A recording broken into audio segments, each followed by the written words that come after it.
Everything happened so fast that Natalie couldn't understand it. In just a few moments, she and Mason had signed the marriage papers and were walking out of the registry office. There was no cafe, no celebration, no friends. Mason had said it was better to save that money for their future home. Natalie nodded, even though deep down she felt a little sad. Still, Mason's words made sense. He told her they were being smart while others wasted money on one day of fun. Natalie, others throw money away, but we're already halfway to saving for an apartment, he said. But Mason, it's our wedding day, she replied softly. That's silly. What really matters is how we feel inside, not what we show others, he smiled. She agreed, trying to believe it. She kept reminding herself that their love was more important. She believed Mason was perfect. He even helped her get a new job, harder work, but better pay. Mason, however, was not doing well. He kept losing jobs. In 6 months, he changed workplaces 3 times. Each time, he blamed the bosses, saying they were cruel. Natalie supported him, saying, Mason, don't worry. You'll find something good soon. It's just a rough patch. But this rough patch was wearing him down. He became stressed because they weren't saving money like they planned. Once, he even went to visit his mother alone because Natalie couldn't take a day off. She had never met his mother. Mason came back with homemade food and greetings, but Natalie was too tired to think much about it. She trusted him. She told herself that once Mason found a stable job, things would get better. But then Natalie became sick. She had been working too hard, eating poorly, and not sleeping enough. One day she fainted during her shift. When she woke up, she was in the company infirmary. Her boss, a young man named Oliver, was sitting next to her, looking worried. "How do you feel?" Oliver asked. "I'm okay. I'll get back to work now," she replied. "You don't care about yourself at all, do you?" he said sharply. "You've been working without any days off. Are you crazy?" Natalie blushed and said quietly, "My husband doesn't have a job right now." Oliver shook his head. "So you have to kill yourself because of that? Why are you working like this while he rests?" "He's just had bad luck," she replied. "That's not an excuse. We have open positions here. Why can't he apply?" Natalie had no answer. She went quiet. "Why couldn't Mason work here?" Oliver softened his voice. "Natalie, you're still young. Don't destroy yourself like this. You'll be old by the time you're 30 if you keep going this way." Natalie didn't know what to say. She asked if she could go back to work. Oliver said no. The doctor had given her a week off, and if she returned early, he would fire her. Before leaving, he added, "I'll never understand women who let men walk all over them."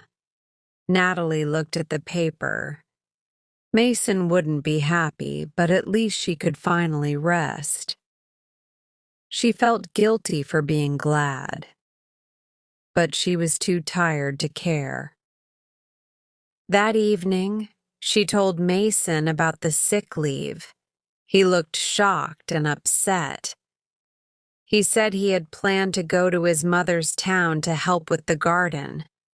He explained that he would have to delay his job search by a few days.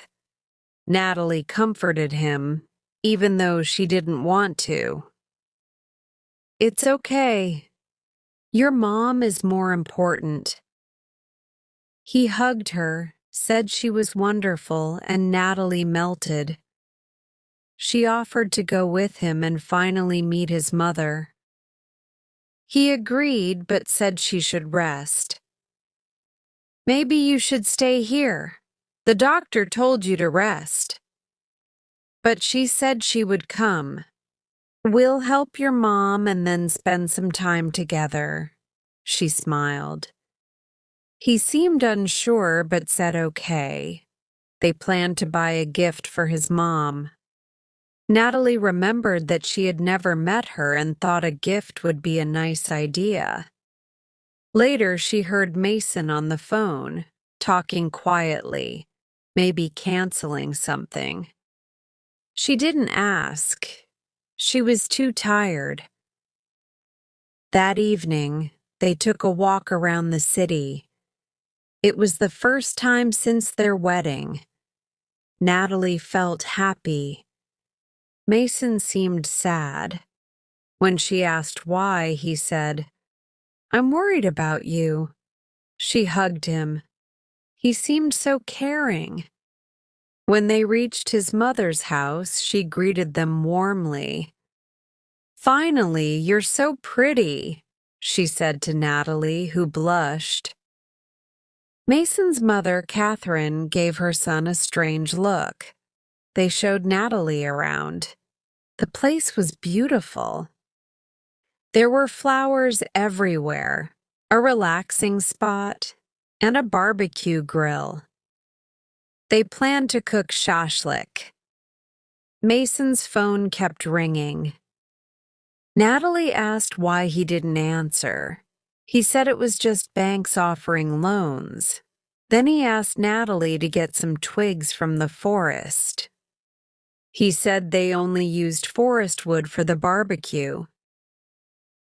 Natalie entered the forest and forgot why she came. It was peaceful.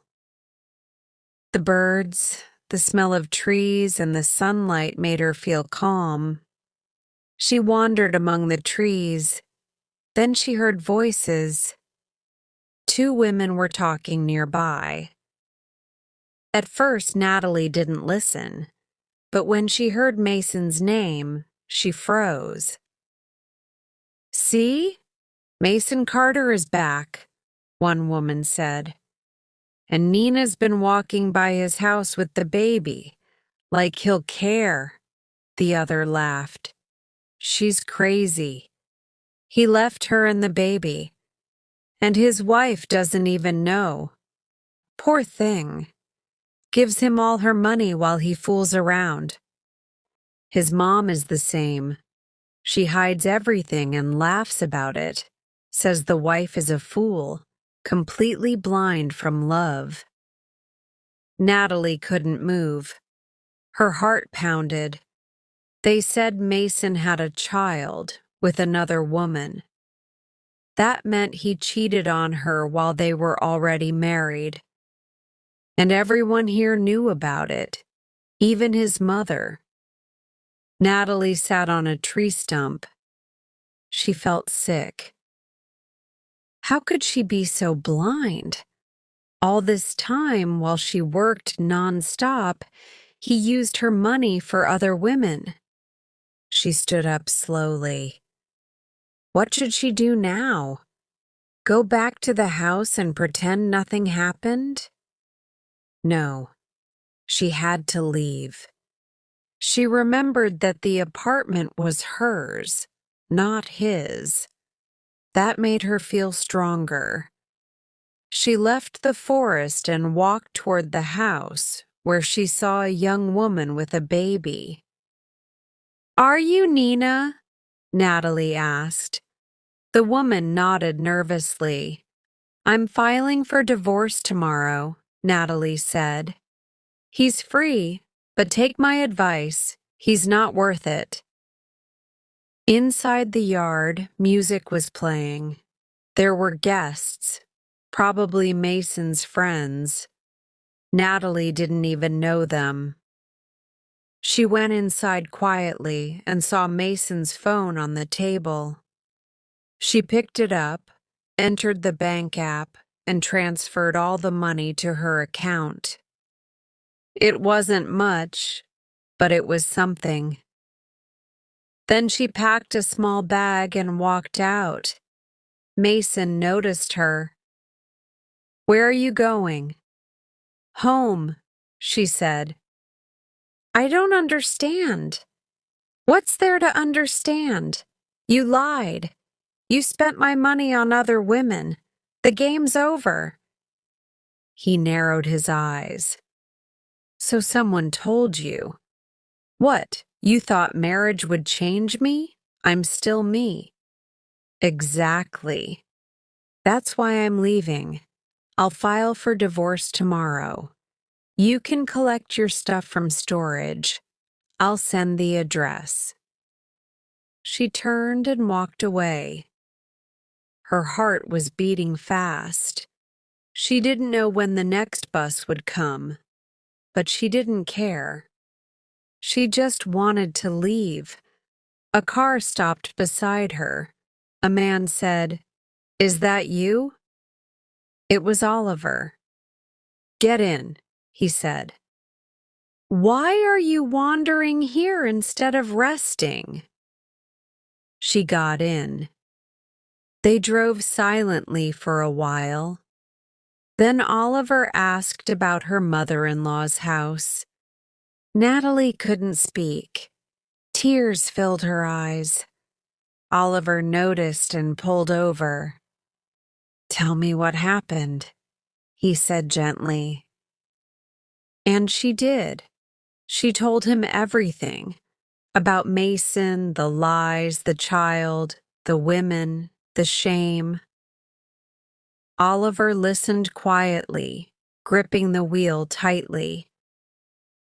When they reached the city, he said, "Come with me to my mom's. You need rest. If you go home now, you'll cry, feel lonely, and forgive him. Don't do that." Natalie agreed. Oliver's mother welcomed her warmly. She gave Natalie a cozy room with a forest view. They took care of her, fed her, and made her feel loved. Natalie helped Oliver with small jobs. They laughed together. They even went swimming.